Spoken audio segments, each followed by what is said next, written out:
A continuación, Al Pan Pan, las cosas como son.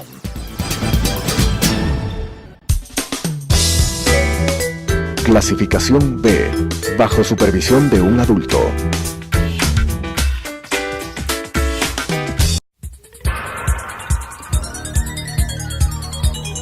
Las opiniones vertidas en este espacio por la producción y dirección del programa son de exclusiva responsabilidad de sus autores y de quienes intervienen en ellos.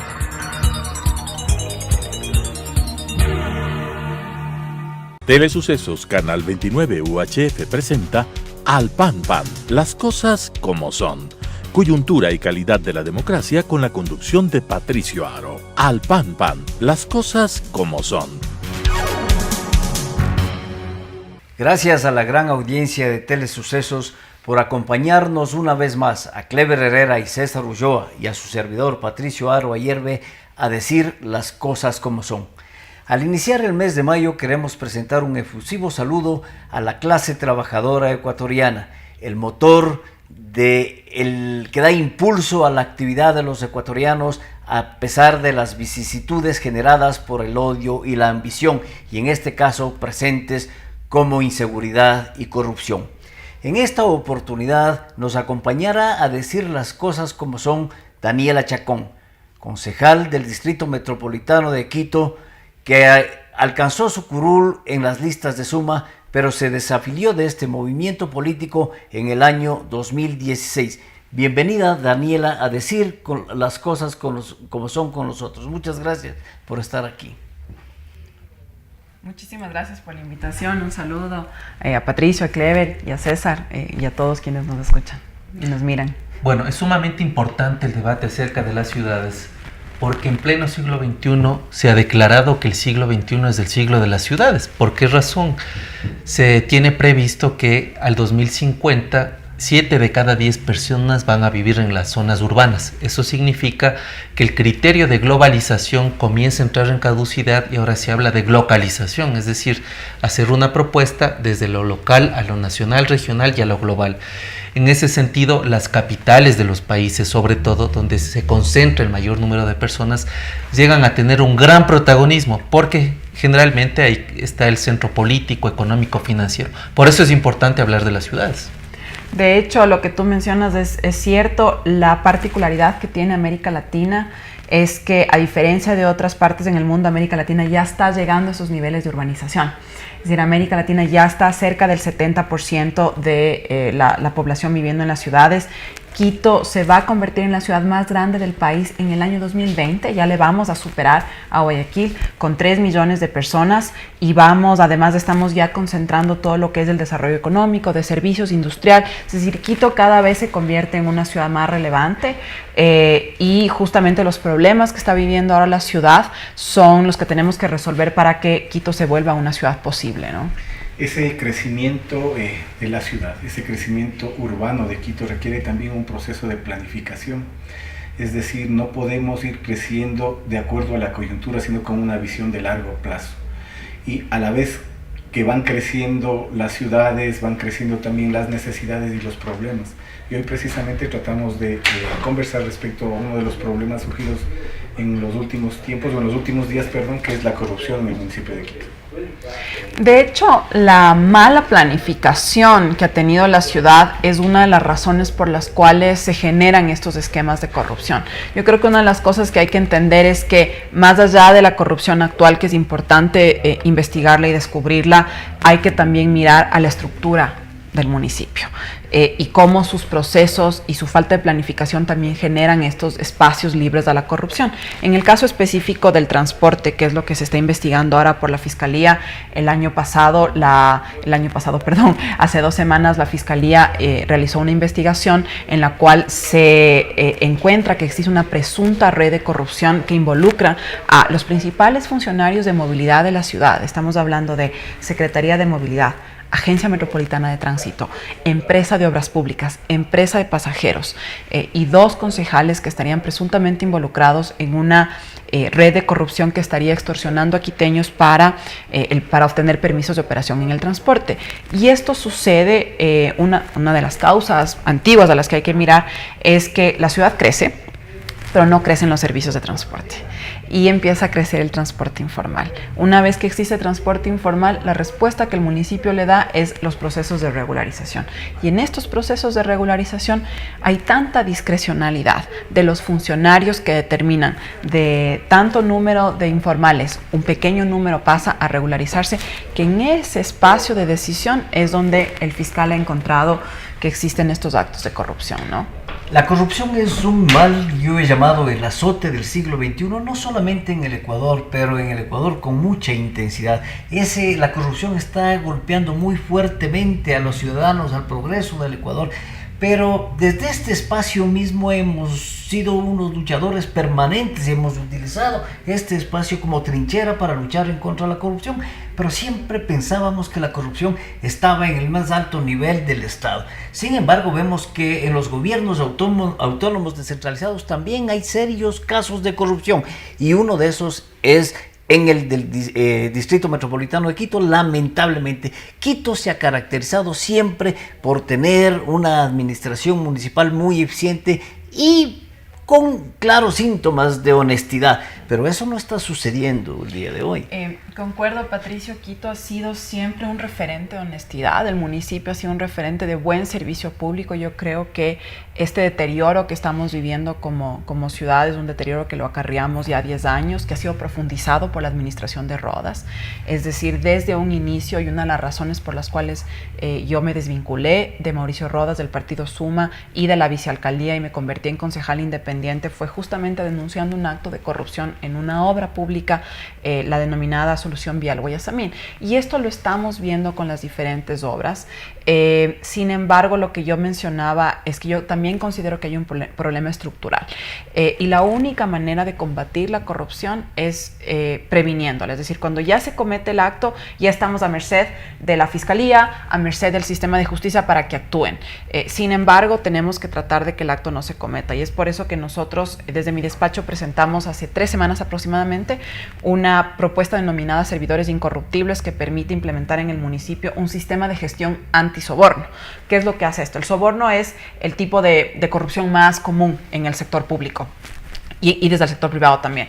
Y lo que este sistema hace es identificar en cada uno de los procedimientos municipales, porque estamos hablando de permisos de construcción, permisos de operación de locales comerciales, cambios de uso de suelo, todos estos espacios, verificar los procedimientos y determinar en qué momento puede existir una puerta abierta para la corrupción, para erradicarla de raíz, para establecer los procedimientos que limitan esa puerta abierta a la corrupción, y que esta historia triste que estamos viviendo como ciudad ahora no se vuelva a repetir. A mí me parece que la gran discusión puede pasar por algunos aspectos. Por ejemplo, en términos de diseño institucional, habría que conocer desde los diversos sectores cuál es el modelo de gestión hacia futuro. La segunda cosa, eso significa también que existe un análisis bastante claro, puntual, transparente acerca de la calidad del gasto. Y la tercera, que me parece importante, que indistintamente de la bandera ideológica de quienes nos representan en el Cabildo, se trace un plan a futuro de Quito. Yo creo que los temas transversales en el mundo son el medio ambiente, las diversidades, los derechos humanos, la movilidad, la inseguridad. Y yo creo que frente a estos grandes problemas, la ciudad ha venido mirando un desmantelamiento permanente, en donde ni siquiera se ha creado un sentido de pertenencia y de proximidad con el ciudadano. Es decir, hay un agotamiento del criterio de lo que es ser ciudadano y ciudadana en Quito. Sí, iba a decir que son 10 años de abandono de la ciudad, y lo que tú mencionas, César, yo considero que es al punto. Son 5 años en la administración de Barrera en los cuales la visión de ciudad o el proyecto de ciudad estuvo supeditado al proyecto de la Revolución Ciudadana, donde no existía una visión específica para Quito y donde el modelo de gestión que se implementó fue un modelo centralizador y burocrático. Es decir, un municipio que centralizaba todas las funciones. Ya sabemos que esos estados grandes y pesados generan actos de corrupción, y luego tienes 4 años yendo al quinto de una administración de Rodas en la cual lamentablemente no existe ningún tipo de visión. Es decir, antes había un proyecto supeditado a un proyecto político específico nacional, ahora hay no existe un proyecto de ciudad. Estamos a la deriva, y lo único que se ve es la intención de un político de tal vez seguir su carrera política, utilizar a Quito como un paso adicional para llegar a algún otro lado, que le ha dejado a Quito en una situación de no tener un modelo de gestión, no tener una visión y como tú bien señalas, que no existe ese sentido de pertenencia que nos hace a los ciudadanos también interesarnos y cuidar nuestra ciudad, ¿no? Pero existiendo un problema estructural, a mí me da la idea de que también hay un problema de visión y de participación de todas las autoridades que conforman el Consejo Municipal. Por ejemplo, está estructurado aquello que pomposamente se llama la Comisión Metropolitana de Lucha contra la Corrupción, Quito Honesto. Si ustedes revisan la página web de este organismo, ustedes van a darse cuenta que a los quiteños nos cuesta mantener a un grupo de 31 burócratas $55,000 mensuales, $1 millón al año, para que en los hechos no hagan mayor cosa. Revisan la página web y van a ver que en el año 2017, en el informe de actividades, se estuvieron subsanando informes que tenían pendientes desde el año 2011 hasta el 2014. Y dentro de ellos se analizan aleatoriamente 132 contratos de diferentes áreas del municipio. 7 aún no han llegado a concluir, pero de los 125 que concluyen, 25 tienen informe favorable y los 100 restantes no tienen informe favorable, tienen problemas. Es decir, el 80% de esos contratos aleatorios tuvieron problemas. Mira, la única manera de combatir la corrupción es con voluntad política. Y la voluntad política se da justamente en que estos espacios de investigación a la corrupción sean espacios imparciales. Ya hemos visto lo que pasó en el país con el Consejo de Participación Ciudadana y Control Social. Bueno, en la ciudad de Quito está pasando exactamente lo mismo. Es decir, tenemos una entidad que supuestamente está dedicada a la investigación y al combate de la corrupción. Sin embargo, es una entidad que es nombrada directamente por el alcalde, una persona que no va a tener el incentivo para poder controlar a quien le nombra. La independencia, ¿no? No tiene la independencia o la imparcialidad y se ha convertido en una entidad burocrática que simplemente tramita denuncias que no llegan a ningún lado. Y aproximadamente hace 2 años está en el Consejo Metropolitano para discusión una reforma a Quito Honesto para hacerla una entidad independiente, para que los funcionarios sean nombrados de un concurso de méritos y oposición y que sean externos al municipio. Sin embargo, no existe la voluntad política de incluir en el orden del día la discusión de este tema, ¿no? Entonces sí estamos viendo que se requiere una reforma estructural en el municipio.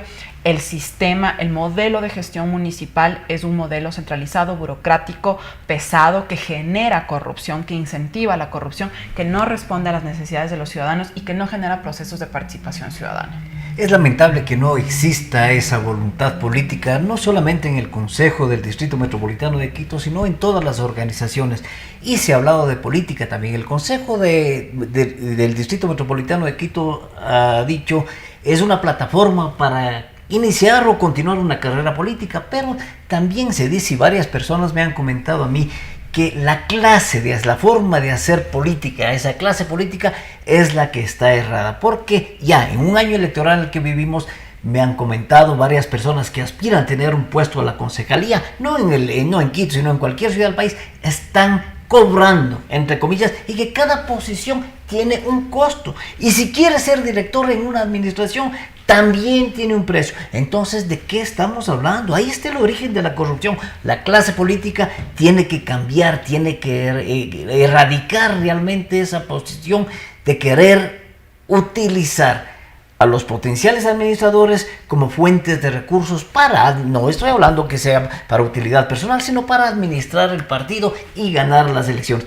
Esa no es la forma de ganar las elecciones. Pero fíjese en una cosa, que cuando uno mira los índices de participación, sea de Latino Barómetro, el de Barómetro de las Américas, de Freedom House o los que hace IDEA, nosotros podemos determinar que en el Ecuador se registran los índices más bajos de participación, y eso explica por qué la juventud no quiere involucrarse en procesos que de alguna forma signifiquen a futuro la administración de la cosa pública. Porque posiblemente no tienen plata. Pero además hay una crisis de representación.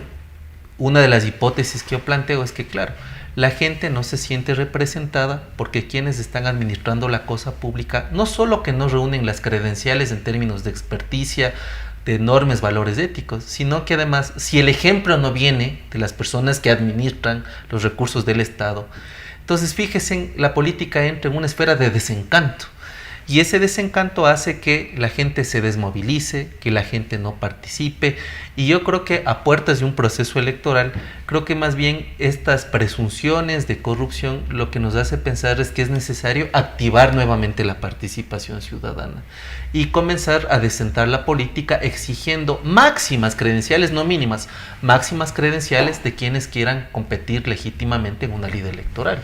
Yo concuerdo con ese criterio porque me parece que este círculo vicioso es tanto de la clase política como de la clase política de la buena y de la mala, es decir, porque tampoco podemos estigmatizar absolutamente todos los políticos, porque lo que termina sucediendo es lo que tú dices, que la gente joven o la gente preparada o la gente honesta no se quiere animar a entrar a la política porque dice ¿para qué? Si es que es un mundo en el que, en el que los honestos no vamos a poder sobrevivir, y eso no es cierto. Sí es posible hacer política decente, sí es posible hacer política honesta, es posible hacer política al servicio público, pero se necesita cada vez más gente que quiera animarse y que quiera entrar a la política, y eso requiere de una corresponsabilidad tanto de la clase política para poder incluir en sus listas a gente que realmente está preparada y que realmente quiere servir, como de los ciudadanos, tanto animándose a participar como generando buen debate. Es decir, que aprovechando las elecciones que se vienen ahora, el debate no sea sobre la obra pública, cuánta obra pública se va a construir. No, es que yo ofrezco el intercambiador tal. No, es que yo ofrezco el otro intercambiador. Es que ese no es el debate. El debate tiene que ser de calidad respecto de la visión de la ciudad, del modelo de gestión y de las credenciales que va a mostrar cada una de las entidades políticas para poder resolver los problemas de la ciudad. Quito ha sido alarmada por los actos de corrupción que se dieron al interior del Consejo del Distrito Metropolitano, 2 concejales presos para investigaciones, detenidos para investigaciones, y varios funcionarios también detenidos para el tipo de investigación que se está realizando. Pero también ha sido alarmada por una serie de alarmas falsas, de bombas que están generando pánico y terror. Es decir, se está haciendo el juego a los grupos narcoterroristas que ya estarían actuando en Quito. Potencialmente se está tomando el nombre de estos para generar caos y confusión en la ciudad. Sin embargo, no se ve también una acción de la alcaldía, de la administración municipal, para enfrentar a esas falsas alarmas y tranquilizar a la ciudad, que empieza a tener temor. Bueno, lo primero, señalar que como ciudadanos tenemos que no caer en ese pánico, ¿no es cierto? Yo creo que este tipo de grupos subversivos justamente lo que busca es que nos dé miedo, que no queramos salir, que cada vez que existe una amenaza o una supuesta amenaza de bomba nos retraemos, nos recluimos a los espacios privados y no estamos en el espacio público. Eso es justamente lo que este tipo de grupos busca. Yo considero que Quito es una ciudad que sí está preparada para este tipo de amenazas, es decir, si algo se ha hecho bien, no ahora, sino ya de mucho tiempo atrás, porque la suerte que tiene Quito es que hay procesos que vienen de atrás, que se siguen avanzando y se siguen perfeccionando independientemente de quién está en el poder, y la preparación de Quito para emergencias, para amenazas, es una de las cosas que mejor se ha hecho. En ese sentido, la semana pasada se activó lo que se llama el Consejo Metropolitano de Seguridad, que es una entidad intergubernamental donde está autoridades del gobierno nacional, autoridades del gobierno local, todas relacionadas con materia de seguridad, justamente para poder tomar acciones conjuntas, ¿no? Lo que es seguridad es una competencia compartida entre el gobierno nacional y el gobierno local, y si nosotros no colaboramos como instituciones, más allá de las banderas políticas, no vamos a estar preparados adecuadamente para responder a la ciudadanía, ¿no? Entonces, tal vez decir a la ciudadanía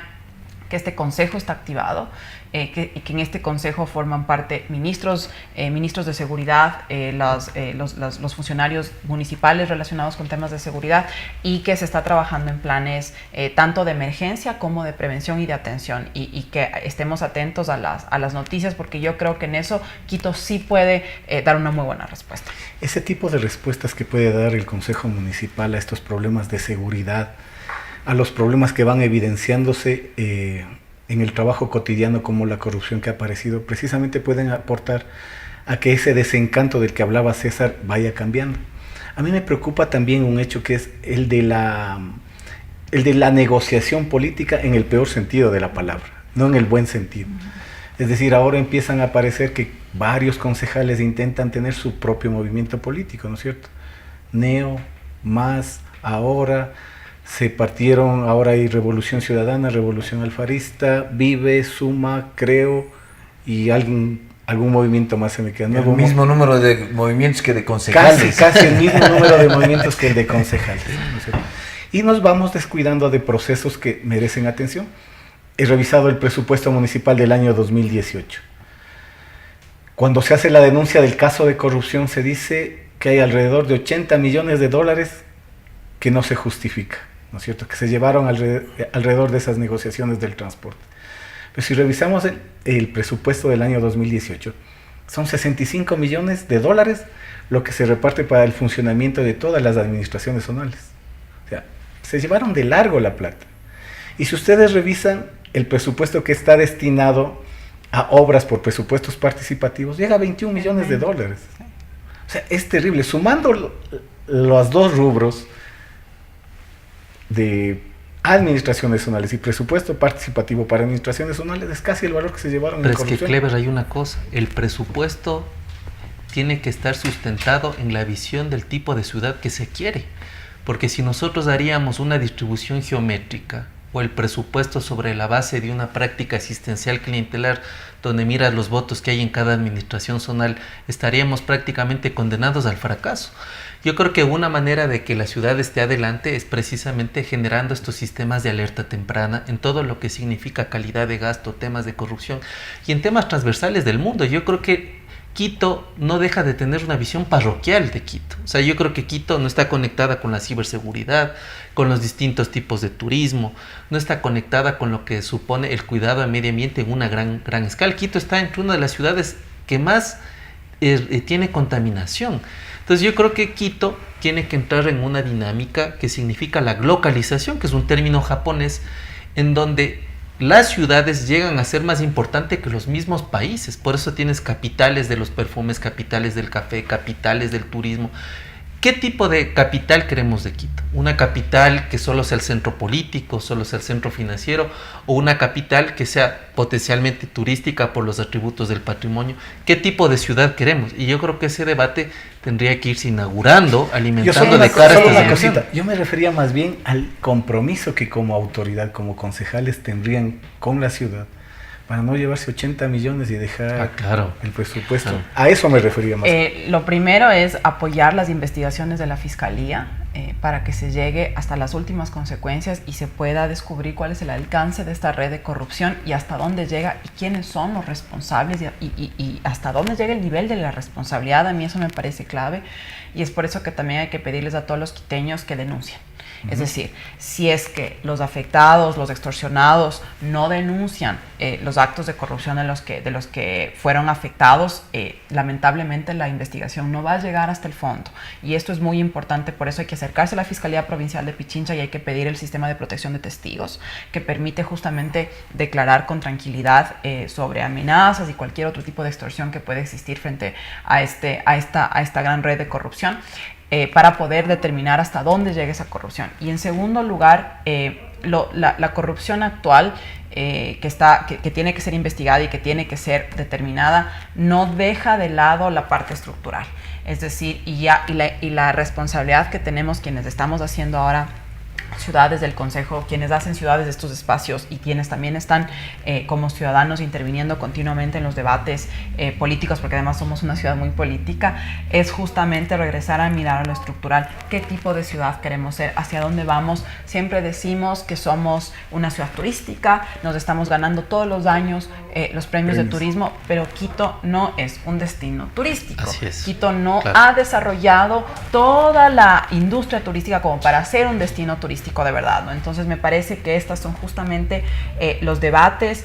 Quito, por ejemplo, tiene un gran potencial de generar desarrollo económico y productividad, apoyando a esta crisis económica que está viviendo el país, pero lamentablemente Quito no ha definido cuál es su potencial productivo. Entonces son todas estas aristas que la ciudad no está que no está definiendo. La ciudad está dedicada a cubrir los baches.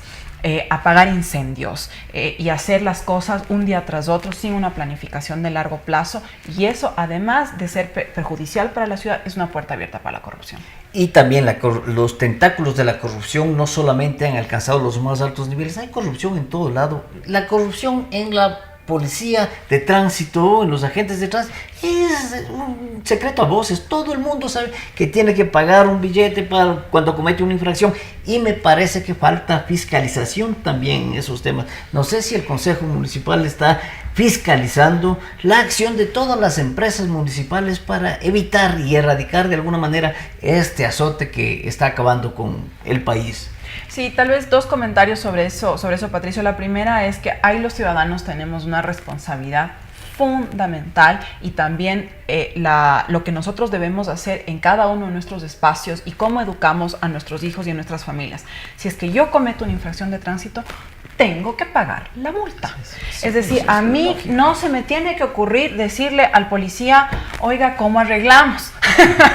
O, oiga, no, discúlpeme, lo que pasa es que no me acordaba que era pico y placa. No, hay que cumplir con la infracción, hay que asumir la responsabilidad. Y si es que el policía nos quiere, pedir una coima, entonces ese rato anotarle el número, anotarle la identificación de la gente y hacer la denuncia, ¿no? Daniela, campañas de educación. Sí, es decir, hay que educar a la gente. Yo recuerdo en alguna alcaldía, cuando la gente se orinaba en las calles, hubo una campaña que erradicó realmente todo ese tipo de incultura en los quiteños. La última vez que tuvimos de estas campañas de educación fue don Evaristo, hace muchos años, en los años 80 y en los años 90. Han pasado más de 20 años de que tenemos estas campañas de educación. Claramente, como ciudad, no tenemos un sentido de qué significa ser ciudadanos, de qué significa ser quiteños, de cuál es el... Porque además los quiteños somos los que hemos nacido aquí, y los que estamos viviendo aquí, vengamos de cualquier parte del país o de cualquier parte del mundo. Y si no generamos esos sentidos de pertenencia, identidad y de cohesión, vamos a tener problemas sociales a futuro. Y esto es algo que también tenemos que ver. Es una ciudad que atrae mucha migración, vamos a continuar atrayendo migración, y tenemos que dar una respuesta desde la pertenencia también, para que todos sepamos qué significa ser quiteño, que amemos a nuestra ciudad, que la cuidemos y que la respetemos. Es así, y muchas gracias, Daniela, por estar con nosotros de esta manera, con Daniela Chacón, concejal independiente del Distrito Metropolitano de Quito. Hemos dicho las cosas como son. Al pan pan. Las opiniones vertidas en este espacio por la producción y dirección del programa son de exclusiva responsabilidad de sus autores y de quienes intervienen en ellos.